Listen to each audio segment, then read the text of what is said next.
Hi, it's Jon Sevel again. In this video we're going to go over one of the more common problems when you first get your UPS back, or if you have an issue where you press the button, the on button, and nothing happens. What do you do?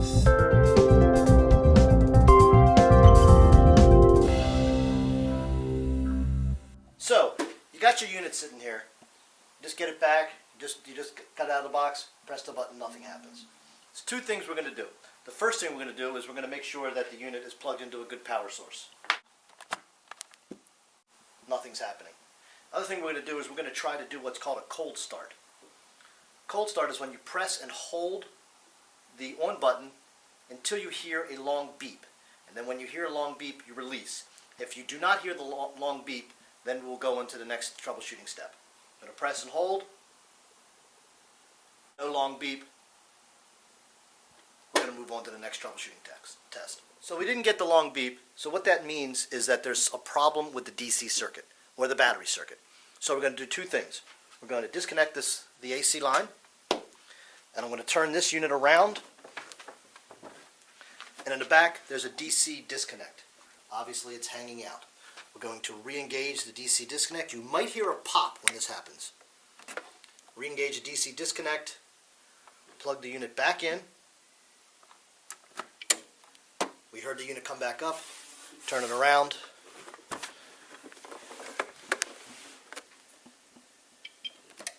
Now we have power. So what if that didn't work? What if that last segment didn't work? And I have the battery disconnect in, and I'm still getting nothing. What are we going to do now? Now what we're going to do is we're going to check the internal connection of the battery. We're going to disconnect the plug.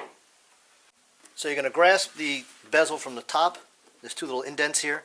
A little bit of pressure, pull it forward. Lift up, so disengage it from the bottom, and then carefully flip the bezel up to the top. Now take a flathead screwdriver or a Phillips head, whichever one. And we're going to remove these two screws on the battery door.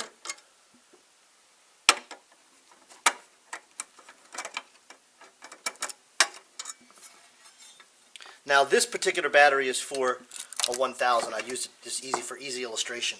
And you can see the battery connection. There's only like 4 battery connections in there. This battery connection is off.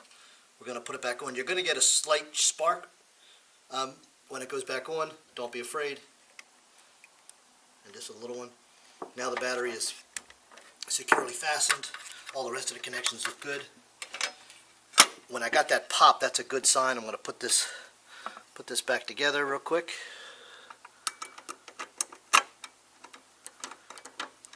And even if you don't have a screwdriver, you can very easily use a coin. A coin works well. Usually like a quarter or a dime. A nickel's a little too fat for this slot in here.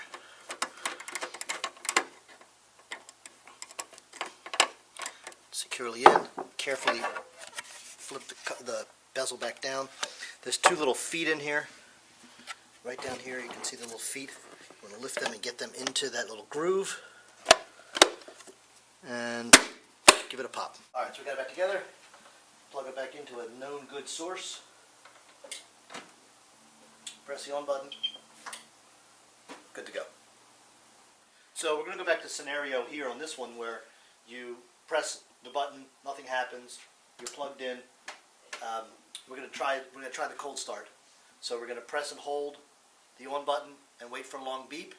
If a long beep happens, we're going to release it while it's beeping. So we're going to press and hold.